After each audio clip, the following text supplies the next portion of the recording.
Всем привет, дорогие друзья! За моей спиной сейчас промышленная зона, там фабрики, стройки и так далее. А это значит, что я сейчас двигаюсь на наш склад для того, чтобы протестировать наше демо новой модели. Как и в прошлый раз, когда мы тестировали полноприводную модель, в этот раз мы будем тестировать 4000 ваттный мотор.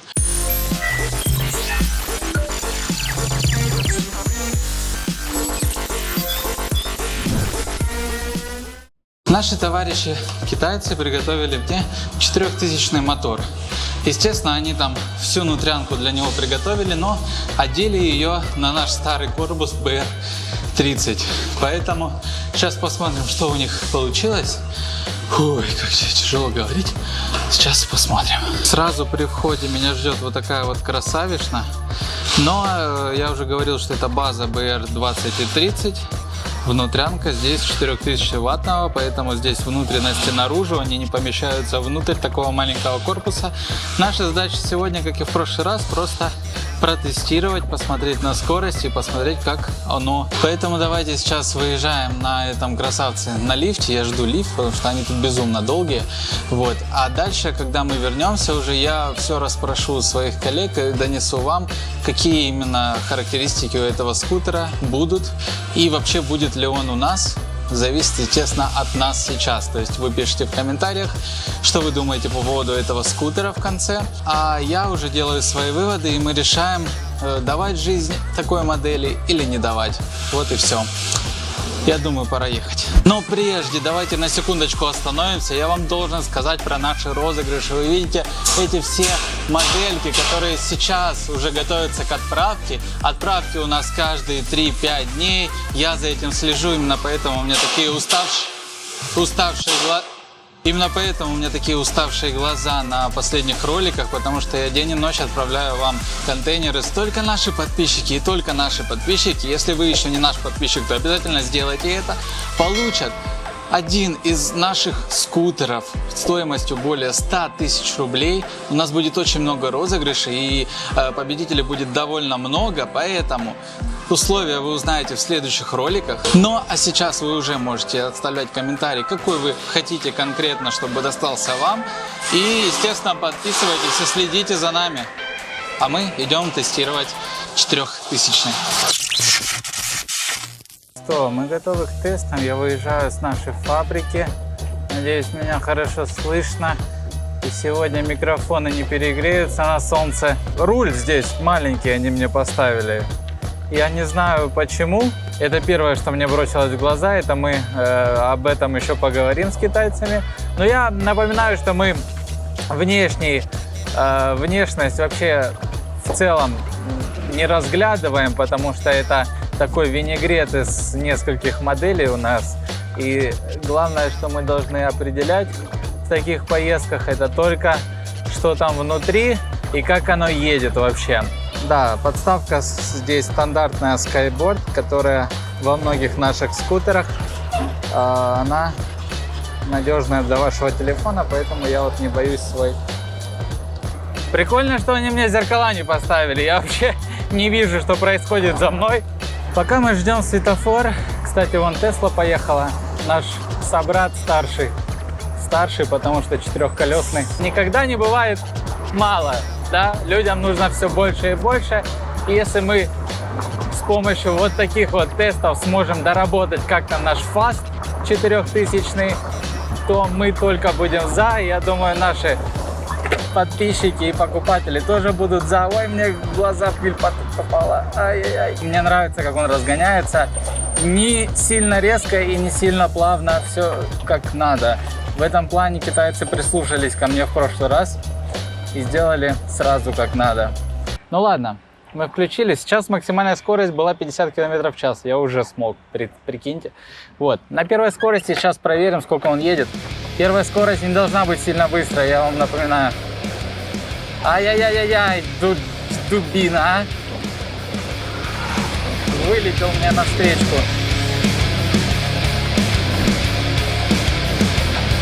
60 км в час. 58, 59. Ну вот такая у нас первая скорость. Я думаю, повторять не надо. Только зря время тратить для вас. Вторая скорость должна быть чуть побыстрее. И я думаю, мы должны набрать больше. Поехали.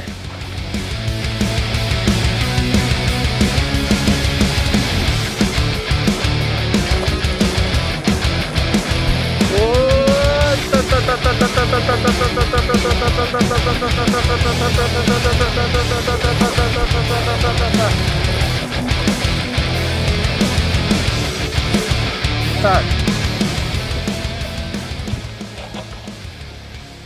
67 км в час. Ну да, примерно как я думал. 67 км в час максимальная скорость сейчас была. И мне мама звонит. Мама, как же ты не вовремя? Привет, кстати, Таганрогу. 67 км в час, вторая скорость. Я даже боюсь представить, сколько поедет третья. Давайте сейчас посмотрим на это. Но скажу сразу, я бы хотел, чтобы первая скорость была около 40, вторая 60 было бы нормально. И третья сейчас посмотрим. Это максималка. Если честно, немного страшно. Тут дорога такая ребристая, но давайте рискну. Я забыл скрин экрана включить. Вот что. И сейчас я это делаю. Вон, 6 минут 30 секунд тут написано. Ребята, все тесты проводятся при температуре плюс 37. У нас сейчас май, но при этом май в Китае на юге это прям как наш август, а то и сильнее. Здесь очень жарко, поэтому давайте попробуем. Кстати, батарейка недозаряжена у меня сейчас. Батарейка немножко разряжена. Видите, одно деление. А когда я набираю, у меня одно деление показывает, поэтому максимальная скорость будет больше при полном заряде батареи. Но это сейчас мне не важно, потому что никаких понтов, только голая правда. Третья скорость. 30 уже. 40, 50.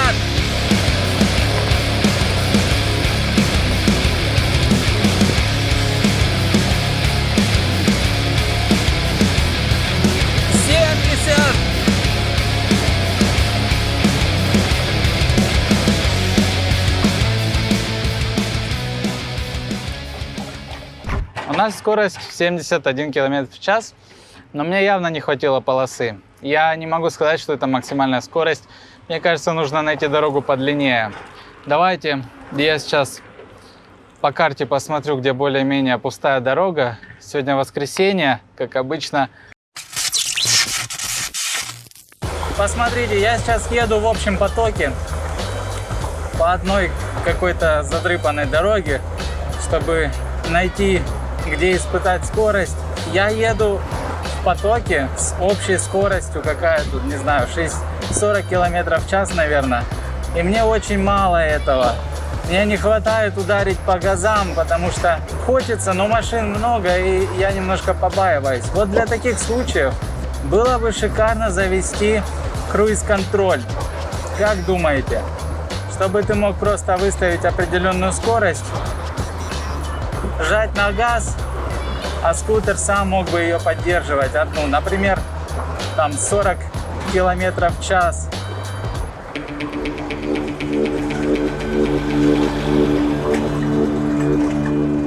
Опа!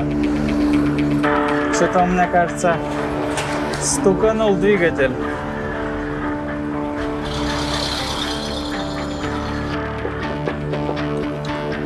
Что происходит? Запахло паленым. Ребят, по-моему, тут пахнет паленым. У меня двигатель, кажется, сгорел. Хотя, может, это не от меня запах, а от грузовиков, я не знаю. Может, у меня просто батарейка села. Такого мы не ждали. Видимо, испытание подошло к концу. Короче, застрял я на какой-то дороге промышленной.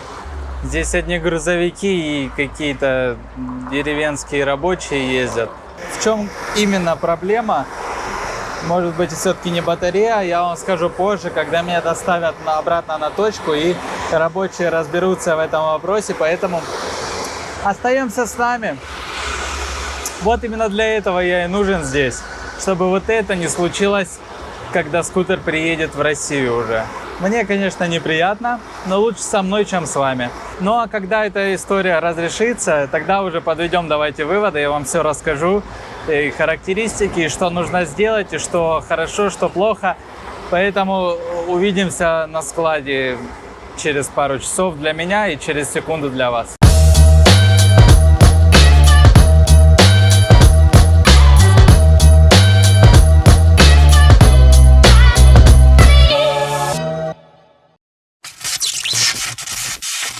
Ну что, я вернулся на склад, и теперь могу подвести некоторые итоги и рассказать вам, что же на самом деле случилось. Когда я ехал по трассе, я ехал со скоростью примерно 40 км в час. Батарея была еще не разряжена, где-то наполовину разряжена. Я начал чувствовать, что когда даю немножко газу, то он либо не реагирует, то есть мотор либо не реагирует, либо какой-то стук появляется, а точнее удар по нему, как будто бы внутри там молоточком кто-то бьет. И, соответственно, через какое-то время произошел опять такой стук, и у меня перестал ехать скутер. Точнее, вся система выключилась просто, я докатился, остановился и начал разбираться, что происходит. Оказалось, что не в батарее дело, батарея ничего не случилось, с мотор-колесом тоже ничего не случилось, а вот контроллер сгорел. Вот.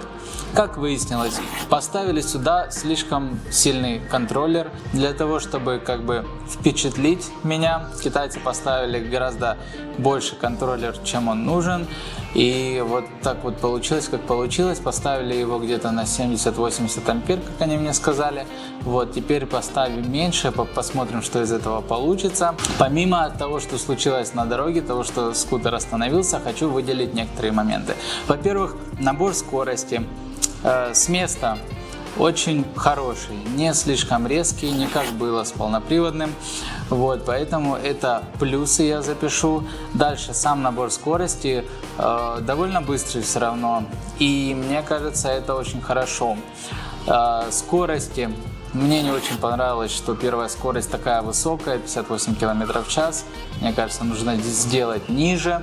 Вот о чем я задумался. Когда я ехал по дороге, мне было крайне неудобно ехать 40 км в час, потому что я не мог поймать то положение ручки, чтобы мне было удобно ехать прям с потоком наравне. Мне хотелось все время обогнать всех, но если машин очень много, то это очень трудно и небезопасно делать. Да, самая безопасная скорость — это скорость потока. Поэтому я задумался над такой штукой, как круиз-контроль. И вот что самое необъяснимое, но факт. Так скажем, 2 недели назад мне написал Андрей, который глава скайборда, и говорит: я хочу на нашей скутере круиз-контроль, почему у нас до сих пор нету его? А я такой: да я даже не задумывался над этим, этого нигде не было вообще в принципе. Вот. И он такой: давай, изучай эту тему, делайте. Я очень хочу, чтобы на моих скутерах был круиз-контроль. Я такой: окей. Вот, и сейчас я понимаю, зачем. То есть, если скутер едет 50 максимум километров в час или 60, как у нас раньше они ехали, то в принципе круиз-контроль не нужен. Тебе и так удобно. Например, на BR 50 довольно удобно и без круиз-контроля, довольно там все хорошо. Ты очень хорошо регулируешь скорость во время поездки. Но если ты берешь полноприводный, которые у нас будут скоро, или 4000 ваттный, то тебе нужно как-то выравнивать эту мощь, которая у тебя в колесе находится. И поэтому это было бы очень круто. Чуть не забыл по поводу батареи. Батарея здесь стояла 18 ампер часов, 72 вольта, но это не такая же батарея, как у нас на других моделях, на BR20, 30, 40, 60. Здесь на 4000 стояла другая батарея. Мотор-колесо 4000, оно требует других условий немножко. Вот, соответственно, какое расстояние пройдет эта батарейка с этим колесом, нужно будет выяснять. Фабрика говорит, что от 40 до 55, но офигеть у вас разброс, от 40 до 55. Они говорят: ну мы еще не знаем, это надо тестировать. Ну вот, короче, и будем тестировать.